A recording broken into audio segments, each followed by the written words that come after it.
see where what.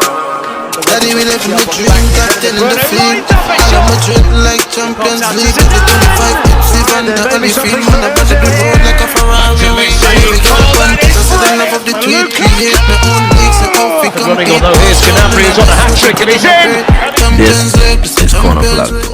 Alright everybody, welcome back to another episode of the Pundit FPL. Check around on our YouTube. Okay, so that means that basically, they're not gonna be any more lives for the near future. You're gonna have to join us on YouTube. We're gonna be hitting these pre-recorded episodes. For now, until we can get sorted again with the live, okay? But hopefully that will cause too much issues with you all. Hopefully you all like it. Hope you all like, share, and subscribe to the YouTube channel. Okay? And as soon as John's ready to introduce himself, we can get going. Hey guys, what's up? Hope everyone is well. I'm really excited for this because very soon, I'll be needing to use my wildcard as well. So the advice we're gonna offer you guys here are stuff that we are thinking about for ourselves as well. So hopefully you guys find it really informative. We look to end the season on a high note. Just as a side note for all those who are taking part in the RPM Elite Fantasy, make sure you check out our Instagram page. We have updated the remaining game weeks that we are going to use as special game weeks for you guys to win prizes. So take note of those because they are prizes and cash prizes to be won in the remainder of the season. So, yeah. All right. Yeah. So as John told you all, today we're going to be running through a little wildcard advice, So before we actually put the wildcard up, first and foremost, we have to say, welcome back everybody. The international break is finally done. And as much as we like international football, it's not really all that interesting, right? So back to the Premier League, back in with game week 30. Like to start it back on 30. That means we just have, I guess, technically 9 more weeks until the season is finished. So we could say we're basically into the final quarter. This is the home stretch. And what better way to start the home stretch with a little bit of wildcard, okay? So before we put the wildcard up there, just a few general tips I wanted to give you all at first. Our advice so far, me and John have been talking a little bit about it, and we kind of decide that we think right before game week 31 is actually the best time to use the wildcard, even though I'm putting it up for you all now. That doesn't mean you need to use it now. And even though this wildcard that we're going to show you all is geared towards from 30 go on, you could use this exact same thing if you wanted to use it after game week 30. I'm not sure if I explained that too well, but I hope you all understand. The gist of the story is basically, if you could, use it before game week 31 instead of before game week 30. Okay? The second thing that I wanted to touch on is that once you're sure that you know when you're going to use your wildcard, once you have a date set in stone, go and activate it early, okay? Meaning that, okay, say I want to use it in game week 31, are we saying? As soon as game week 30 starts, you should be activating your wildcard because you could jump on all those price rises, basically, okay? That's just a small little thing that maybe more advanced players know about. But basically that's something you want to do. Use your wildcard as early as possible within that game week. I hope I explained that properly as well. But it's just to jump on those price rises. John, if you have a better way to say it, maybe you could go ahead. But I don't know if I explained that too good there. Basically, guys, if you start your wildcard, as soon as the game week prior to it has started, you can get in all the players that you think price would be rising. Therefore, when you look to be making your final changes right before the deadline, you'll have all the players who price have risen, even if you wasn't even planning to use them. So say, for example, you realize somebody like Martial scored twice over the weekend, and you know that he's somebody that hasn't been owned that much. So with a higher fluctuation of people taking him in, his price might go up. You will want to jump on that even if you don't see him in your plans in the future. And you'll just benefit from that spike in price. So therefore, this is some really sound advice that you guys should be listening to. And yeah, without further ado, let's get into the wildcard itself. All right. So hopefully by now the wildcard is up on screen, And this is something that me and John, we sat down, we talk about it, and this is basically what we spit out. So we're gonna go through it together with you all. I'm gonna start. Gonna start with the goalkeepers here. I decided to go with Edward Mendy, Chelsea goalkeeper. Obviously, we don't expect Kepa to be getting too many games for the rest of the season, And Chelsea is trying to secure that spot in the top 4. Under Tuchel, they have looked really good defensively, so I think Mendy is a good option to see out the rest of the season. They have nice games. Chelsea is the second best defense in the league, statistically speaking, right behind Man City. So they're in good company, I would say. And Mendy should be starting all these games, So at 5.2, he's cheaper than Emi Martinez as well. And he just had better games than Emi as well. So that's why we went with Mendy. And Norris is literally just there to save some money. You know how it does go. So I don't really need to talk about him. All right, and then moving into the defense, I'm going to let John take over. Maybe he could talk about 2 players and then give me back the mic. Yeah, so the easiest to talk about is Ruben Diaz. I think that's something we've noticed a lot, and I saw Pep would have picked up on this as well, is that whenever Laporte is in his side, they tend to concede goals, and I saw that it's something that he'll be really wary about. That being said, I think we can see a bit more consistency with Laporte getting some game time amongst the picks in the centre back. That being said, I think that the one that should be consistent is Ruben Diaz. I think that John Stones, given that Ruben Diaz has the leadership role in the back line, it'll be a lot easier to rotate out John Stones from that point of view, and they have to be able to get constant game time. Other than that, Davinson Sanchez Spurs actually have some decent fixtures coming up, and he has been a mainstay in what has been an ever-changing backline in the last couple of weeks. We've seen tons of players play Spurs backline, and some may be more attractive because of their potential for attackers like regular, but as you can see, there's potential for him to be rotated. There's even injury problems that he suffered with this season. On the other side, it's Ori and Doherty. You're not too sure who's going to get a game week start. So I think Davinson Sanchez is probably the safest bet in the back line for Tottenham Hotspur going out for the rest of the season. Yeah, quick note on Davinson Sanchez as well. It just got confirmed today that, or maybe yesterday, that Spurs is going to have a double game week in game week 32. So I think Davinson Sanchez, he just had to be there, as well as any other 2 Spurs assets that you want to include in the team, okay? But definitely, using a wildcard, I would say go ahead and get yourself 3 Spurs assets for that double game week 32. Moving on real quick, I want to talk about Rudiger real quickly. Basically, everything I said about Mendy just applies to Rudiger. We expect him to be starting most of the games throughout the rest of the season. The only other person that I would have there instead of Rudiger would be Azpilicueta, because we expect him to start all the games, but he's a little bit more than $1 million more expensive than Rudiger. So I understand if you all can afford that, and I just want a really cheaper option instead. If you can't afford Aspi, I would say go for Rudy instead, okay? And the other guy I want to talk about quickly, all respects to John, so I'm going to go with this guy instead, Connor Cody. I'm going to talk about Cody because I do believe that this is still a good defense. And if you watch the fixtures that are coming up, they are really nice. Some people have been mentioning that, okay, maybe Wolves a little bit, they reach on the beach now, meaning that this season is almost done for them, meaning that they're most likely not going to get into the Champions League, and they're definitely not going to get relegated. So there's not much to really play for, if you understand where I'm coming from. So, okay, yeah, I understand that. But look, I think with the games that are coming up, Connor Cody is a good option to have because that is a good defense. And you come up against easy teams, you are a good defense, most likely you'll keep a clean sheet. Quick note on Connor Cody as well is that he has been showing some attacking threat recently. He going into the box for corners, which is something that he hasn't done previously. So I think I like to see that, and that's why I ended up choosing him over any of the other defenders, basically because he plays all the time and he's pretty cheap. If you want to try for Semedo, you can go ahead, but at 5.3 or 5.2, whatever he is right now, I just don't think that he gives I don't think his points matches his price, I should say, because it have been no returns for that guy so far, But yeah, back over to you now, John. Yeah, so, and, we talk about the wild card, and we mentioned already that, preferably we look at our wild cards of 31. Obviously, you need to know where your side is at. And when you look at Wolves fixtures, just right off the bat from 31 and 32, is Sheffield and Fulham, and that's 2 teams that have struggled to score this season. And Wolves, for the most part, even for all the struggles this season, have been really organized at the back. And I think that it is at least a decent pickings, at least pick up some cheap points there. And even if you have to move on after that, that's fine, right?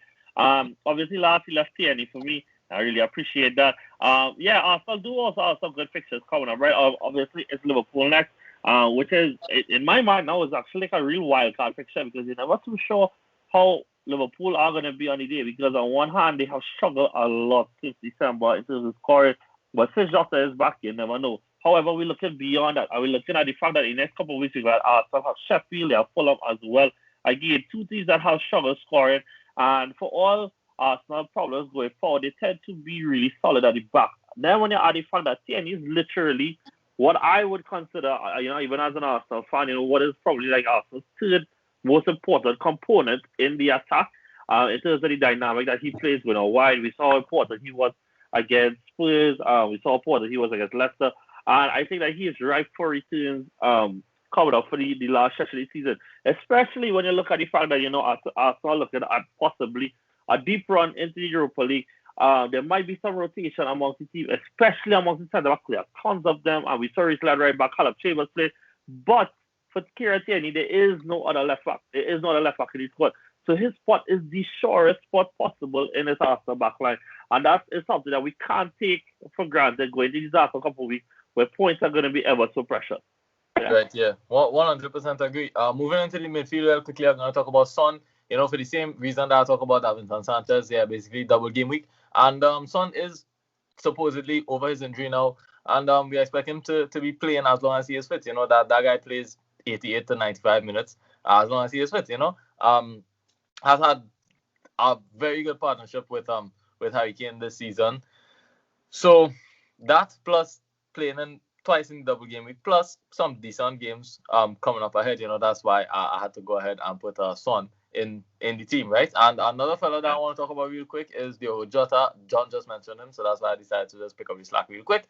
We have Jota in here. Basically, that's our cheap Salah, okay? Or I should say our cheap Mane, because he's not on the bench. So right now, Bobby is out with an injury. We do expect Jota to definitely start the next 2 games and then kind of switch between starting and being a sub for the rest of the season. One thing I will note is that Liverpool are pushing to qualify for the Champions League next season, because it's going to be a serious disappointment if they don't.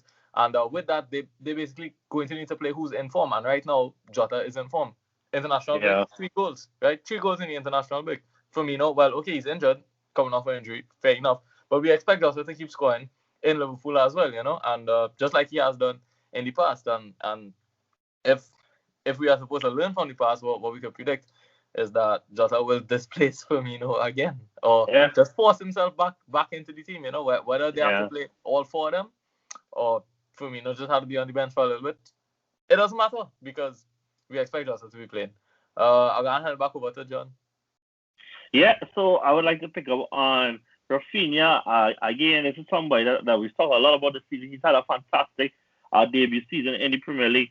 They have Sheffield United coming up, and I think that his importance cannot be understated. He's taking the free kicks now. He is the one that they look at a lot in the attack when they look to pick up the tempo a bit. And he's somebody that, once they are scoring, tends to be at the heart of it a lot now. Him and Patrick Bamford, obviously, we'll talk about a little later. And when we look at the fixtures they have coming up, it's Man City after Sheffield. Not really best of fixtures if you're looking for somebody for scoring. But when you look past that, you have Liverpool. And again, that was 4-3 at the beginning of the season. So definitely one that has potential to have a very high scoring game. That is Manchester United. At home, I guess you'll be saying that they'll be looking for revenge for what happened earlier than this season. But after that, it's Brighton, it's Burnley, it's Southampton. It's teams that you definitely could expect for them to get on the end of things. And when you think about the combinations going forward of goal and assist, goal and assist, goal and assist, of forward to midfielder, Bamford and Rafinha is one of the best combinations you can go for this season after players like, Heung-min Son and Harry Kane. So definitely somebody look at there. And I will again think of the Arsenal man. Do it. Do it. It's over. For those who don't know, the man look like Travis Scott right now. He is looking lethal in training. They actually posted a clip today of where he did this kind of like ball roll around the keeper with his back to it. It was actually stellar though. I can't believe it. He looks great right now. And he's somebody that I think actually would play even amongst all the rotation. Reason being, I don't think he has been in the best of form this season.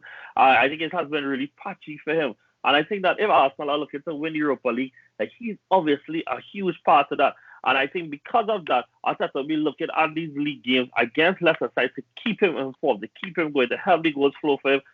When you look at, he's on pen duty once he's on the field, they tend to look for him. And even amongst his poor run of form, these last couple of weeks, we have seen returns as well. Okay, he didn't play against Spurs, and he didn't return against West Ham. But before that, he scored against Burnley. He got a hat-trick against Leeds. It has been coming for him once he started. And I think that he's somebody that, when we look like we're moving away from Salah because he just hasn't been there to return, and who knows, we might go back to him eventually. We're looking at somebody else, a big money asset, to be able to be able to depend on rather going into these last couple of weeks. And I think the fixtures are there, the history is there. He has 2 golden boots to his name. The history is definitely there that he could be somebody to look at in these last couple of weeks. So, yeah. Damn, well, I really know how to follow up on that, to be honest. But gonna take up Mahrez, obviously, the last midfielder to talk about. I mean, in Manchester City, right? And he's been starting. So that's one of the main reasons that we went ahead and picked him. He's been starting. He's an attacker. It's Manchester City. I don't really know how else to convince you all. He's starting. City. Scores goals. Mahrez. Starting. Attacker. I don't really know how else to... Can I just leave it at that? I feel like I could. You can leave it at that. Right? Okay. And now into the strike force, you know. At least at the time of recording, we're looking at an all-English strike force. If you know, you know. Right, yeah. And I'm gonna let John go ahead and pick any two now. No, so I'm gonna do one and I'll leave 2 for you now. So you end up right. I'm gonna talk about Antonio though. So Antonio is somebody that it continues to baffle me. However, as a FPL player, he is fantastic. You know, and I think the way that Jay Links has come into the team and, you know, really from the get-go, you know, he hit the ground running. There's, again, a good dynamic going with Antonio, that the 2 of them have been able to play off of each other in superb ways. We saw against Arsenal that Antonio got 2 assists, and that actually has been a pattern for him. Not so much he goals, but like getting 2 assists something in games ever since the January transfer window. It more utilizes his strengths because he's not the best of finishers, but he's fantastic at running channels, winning headers, giving knockdowns to other players. And I think that while obviously we won the goals, and for sure he will definitely be amongst them, he is somebody that you want on your side, as well as when you consider the fact that I don't see any reason for West Ham form to ease up. I think a lot of these players are fantastically in form. I don't think that there are any injury concerns, and I think that David Moyes is a very steady manager, that we shouldn't see some random decline happen to them in these last couple of weeks. So, that being said, you're looking at assets from West Ham to have any team. Obviously, it's just draft. I have no problem if somebody looks to me and tells me that they want Lingard instead. I think that's still a fantastic asset to have.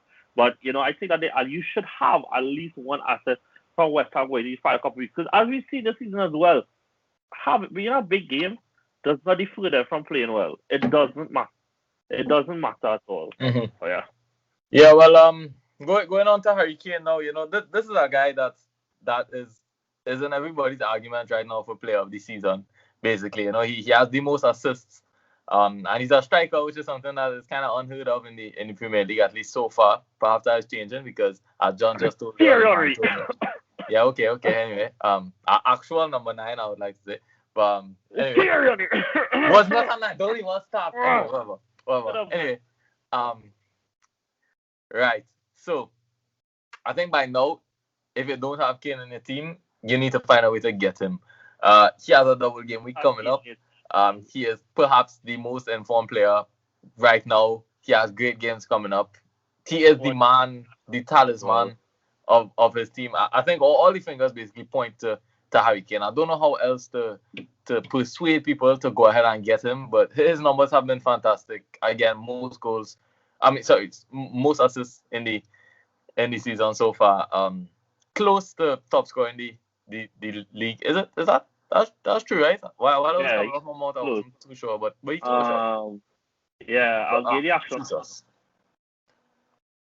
My bad, technical difficulties. Anyway, my bad. Yeah, so he actually is the highest scorer. He's tied with Mo Salah with 17. Why would you look at that? Okay, so he's demanding a Messi right now then. But look, I don't know how else to try and convince you all. This is the guy to go ahead and get. All the fingers point at Harry Kane, and if you don't have him, there's a good chance that you might suffer. Just because everybody else basically does. And then finally moving on to Patrick Bamford, you know, John touched on a bit of Leeds when he was talking about Rafinha. What I'm going to say is that, yeah, we have Bamford in the team right now. I'll understand if you all don't want to get him this early. And maybe you want to start with someone like Calvert-Lewin and then end up switching them out for Bamford, because I do understand that Leeds do not have the best games over the next 2 or 3 weeks, but they are finishing the season pretty strong, you know. So I think Bamford is someone that should be in your team. If you don't want to get him from now, I understand. But I personally would go ahead and put him in from now because I expect that price to keep rising. And as you would see, all 14 outfield players are starters. So if you ever need to bench Bamford 1 week, it's no problem. The team designed in that way, that they can bench anybody and you'll still be able to field 11 proper players with what we hope to be proper gains. And in saying that, that actually brings me to the end of talking about this specific team. But now I just want to review it, basically. So that was one of the talking points that I wanted to bring forward, and that we have 14 outfield players, all play 90 minutes. So if ever one of these teams have a bad game or a bad game week, it will be easy to bench the players from that team and play all the rest. We also made this team with blank game week 33 in mind. You should be able to have 11 players playing on that blank game week with this team, as well as you will have 3 Spurs players to play in the double game week in 32. So there have been a little bit of brain that went into making the team. Okay, we didn't just throw out any and everybody that we think looking promising for the future. It's a little bit of tactics that me and John talk about behind the scenes. Another one that I want to bring up is obviously we try to focus on Chelsea's defense. We talked about that already.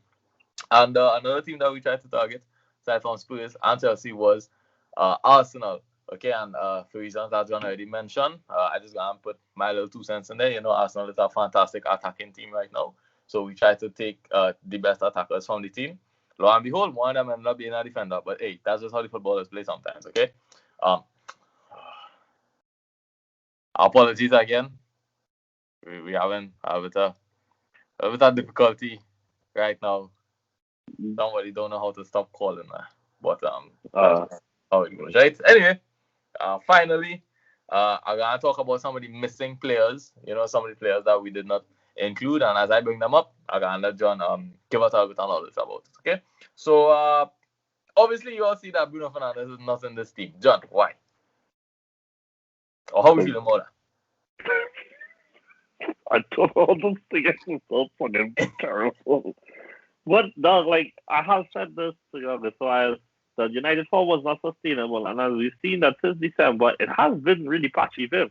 Like you'll have a game against Newcastle, we get goal assists, but then you'll have, games like Sheffield or something, or games like I guess Arsenal or something, where there's no it is.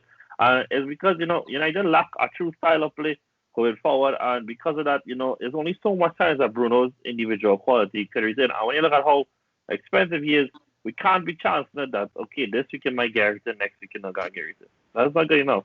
In the final game, we need the money. And as we showed you guys, is that we've put out a 14-man squad where everybody is starting. When you look to absorb somebody of Bruno price, you're going to end up putting somebody on your bench that doesn't start. And you're putting yourself into certain problems. I'm going to use that couple of games. You can't afford that you have men that's not starting and that you're going to end up in a position where they need to play. Exactly. Yeah, fully agree with that. Then the next man I'm missing obviously is KDB. We decided to downgrade KDB to Mahrez. Do you think that KDB and Mahrez should be producing about the same amount of points throughout the rest of the season, or do you think it's actually worth to spend that extra 4 million, I think 3 million probably to upgrade Mahrez to KDB? So I think that upgrading Mahrez to KDB could actually be worth it as long as he starts. I know that there is no obvious indicators that he shouldn't be. However, City don't exactly have the easiest of games in Champions League, and they'll be obviously looking to win it.